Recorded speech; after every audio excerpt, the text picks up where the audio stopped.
Listen to this quote. It's from a former Muslim who said, and I quote, "Muslims are normally good people like everyone else.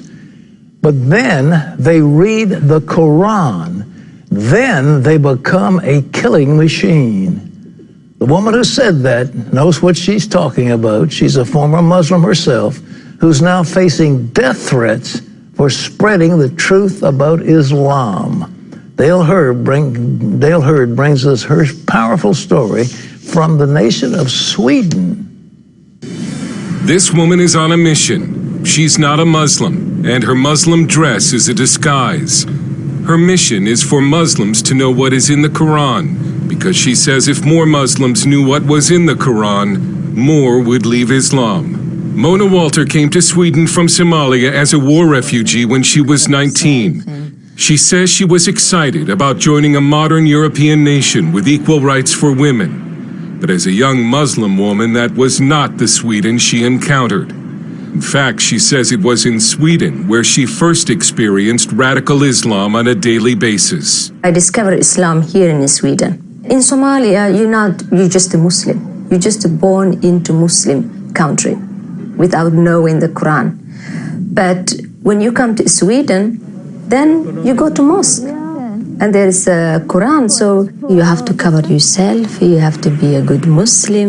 Walter says she grew up in Somalia never having read the Quran. So I didn't understand what I was part of. I didn't know who Muhammad was. I didn't know who Allah was. So when I found out, I was upset. I was sad and I was disappointed. She says she discovered that Allah is a God who hates, and that Islam is not a religion of peace. It's about hating and killing those who disagree with Islam. It's about conquering. Muhammad, he was immoral. He was a bloodthirsty man. He was a terrible man. And they can read that in his biography, what he did to Jews, how he raped women, how he killed people. I mean, he killed everyone who didn't agree with him. Discouraged, she left Islam and became an atheist, until one day a family relative encouraged her to read the Bible. She still remembers the first time she read Matthew chapter 5, verse 44, where Jesus said to love your enemies and pray for those who persecute you. It was very strange for me, love your enemy, because in Islam you have to kill your enemy. Kill your enemy and kill everyone who refuses Islam. But Jesus Christ, it was all about love and peace and forgiveness and tolerance. And for some reason I needed that. She went to see Pastor Faoud Rasho, a Syrian immigrant who ministers to former Muslims in Sweden. She started to believe, and she came to me. That was the beginning of her trusting. I was so happy. I was filled with joy. Then I accepted Jesus Christ. Mona says the Lord gave her a burden for Muslims who still do not know the truth about Islam, and she began to copy verses from the Quran and hand them out on the street to Muslim women. Sometimes they listen, sometimes they become very upset, and I just told that, you know, that your husband, he have a right to beat you if you don't obey him.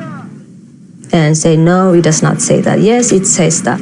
I thought that if I tell them about Muhammad and about Quran and this God of Islam who hates, who kills, who discriminates women, maybe they will have a choice and leave. But in politically correct Sweden, Mona Walter has come under attack for simply telling Muslims what is in the Quran. And I've been called Islamophobe, and yeah, you've been bought, you're a house nigger and stuff like that, terrible things. She has also been called a racist. Walter warns that Islamic radicalism is a serious threat in Sweden and says Swedish society should care more about women trapped in Islam. They will think like, oh, we're in Sweden, we have freedom of religion. But Muslim women don't have a freedom of religion. They live under the law of Allah, not under Swedish law. So they will suppose everyone have a freedom of religion. We don't have freedom of religion. It's not for Muslim women. It's for everyone else. She lives under death threats and sometimes travels with police protection. She wanted to show us Muslim areas around Gothenburg, but had to first dress as a Muslim. She believes if she were to show her face, she would be attacked. I never go to those areas just to be in me, just to be in flesh and blood, Mona. I never get out of there alive. I mean, Muslims are normally good people, like everyone else. But when they read Quran, then they become a killing machine. This so-called ISIS or Al-Shabaab or Boko Haram, they're not extremists. They're not fanatical, or they're just a good Muslim who follow the teachings of Islam. The Prophet Muhammad, he did that. They're doing just what he did. Walter now uses videos and speaking appearances to spread her message, and she says she won't stop, even though her life is in danger. Dale Hurd, CBN News, in Gothenburg, Sweden. An amazing, you're an Islamophobe if you tell what's in the Quran. You're guilty of hate speech if you pass out quotes from the Quran.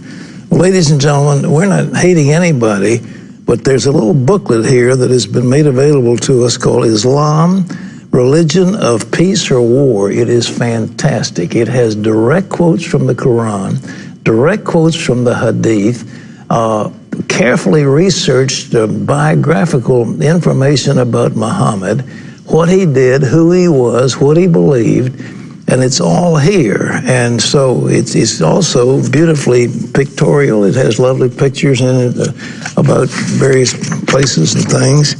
And you wonder what ISIS is and what's going on in the world, we'll give this to you.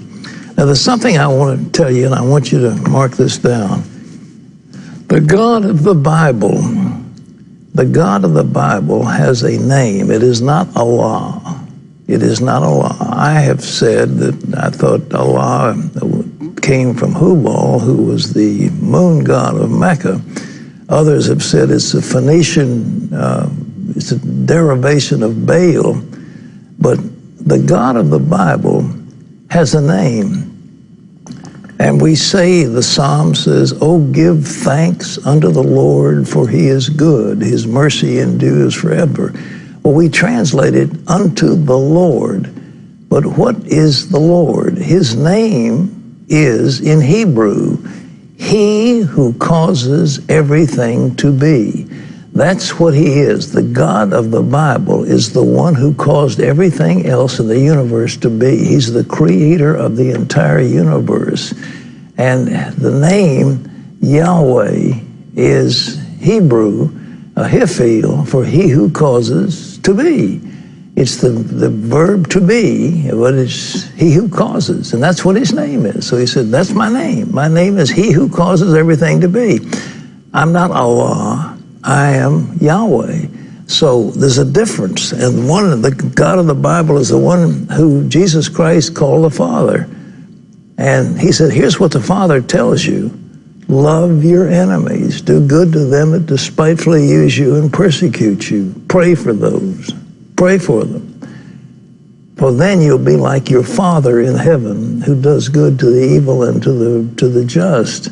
So just keep in mind when we're talking about those things. But look, we'll give this to you if you want to call in or write in Islam. You need to know this. I mean, this thing is something else. A Princeton survey came out and said Islam is faster growing than Christianity. It's not true. Christianity is the fastest growing religion in the world. Still is. And Islam is not growing as fast as some of these proponents would like to say. Islam, religion of peace or war? What is it? Terry?